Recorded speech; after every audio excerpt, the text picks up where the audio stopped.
ಏನೇ ನಾಳೆ exam fees ಕಟ್ಟಬೇಕು, 3,000 ರೂಪಾಯಿ ಕೊಡ್ತೀರಾ? ನಿನ್ಗೆ ಓದಕ್ಕೆ ಬಟ್ಟೆಗೆ ನನ್ನ ಹತ್ರ ದುಡ್ಡಿಲ್ಲ, ಬಾಯಿ ಮುಚ್ಕೊಂಡು ಹೋಯ್ತಾರೆ ಆ ಕಡೆ. ಮಮ್ಮಿ ಏನಮ್ಮ ಮಮ್ಮಿ ಆಪಲ್ ತಿಂತೀಯ? ಬೇಡ. ಏನ್ ಹೇಳು. ನಮ್ ಫ್ರೆಂಡ್ಸ್ ಎಲ್ಲರೂ ಟ್ರಿಪ್ ಹೋಯ್ತವ್ರೆ, ಸ್ವಲ್ಪ ಅಮೌಂಟ್ ಬೇಕಿತ್ತು ಮಮ್ಮಿ. ಅಷ್ಟೇನಾ? ಓ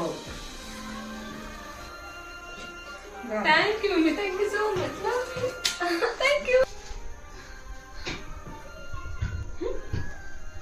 ಜೀವ ಕೊಟ್ಟವಳು ತಂದು ಇಟ್ಟವಳು ಭೂಮಿ ಮೇಲೆ ಒಬ್ಬಳೇ,